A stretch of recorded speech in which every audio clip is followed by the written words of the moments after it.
គួរឲ្យស្រណោះនឹកឃើញម៉ែតែ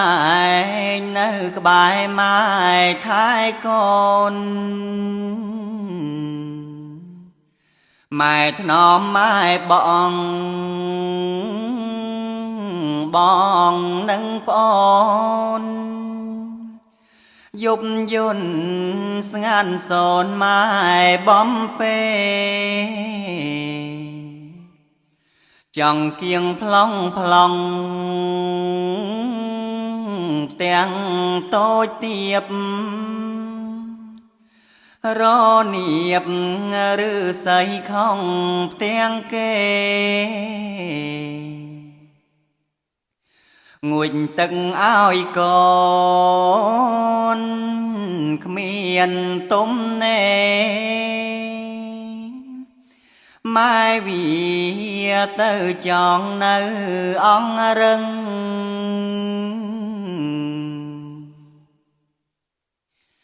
បីកូនថ្នម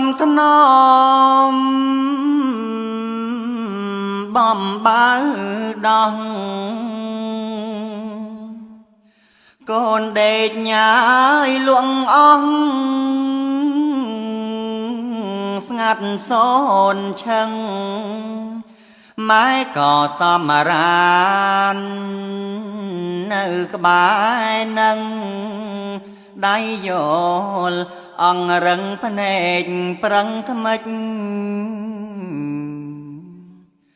កូនបងឈឺជុំតាំង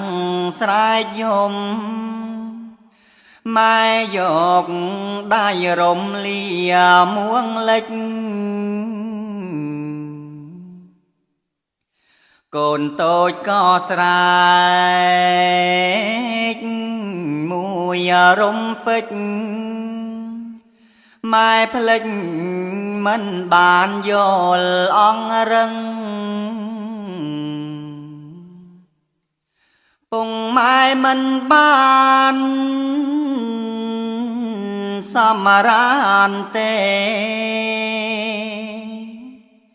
ព្រួងកូនណាយមៀងមេយំត្រហឹងប៉ុន្តែពងម៉ែលោកមិនខឹងរវល់តែប្រឹងលួងលោមកូន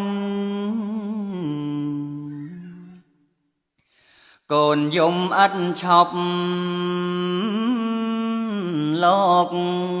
រឹតខ្វល់កើតក្តីកង្វល់ដល់ជីដូនភ័យព្រួយកូនពេក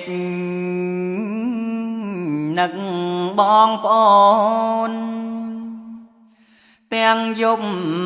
ស្ងាត់សូនផ្អើលគេនឹងពុកលើកូនបងទៅឈឺជុំ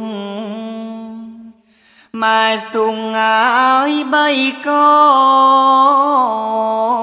នទ្រួងចំបែងរវល់វីវាំងដូចឆ្លងផ្សែងលើកូនមើលក្រែងសัตว์ណាវាខំស្រមោចសង្កើតនឹងសង្អាឃើញហើយប្រហាញិចក្ដិញខំចាប់បានសំឡាប់ជាប្រចាំអិនខ្លាចបាបកម្មពីវេរី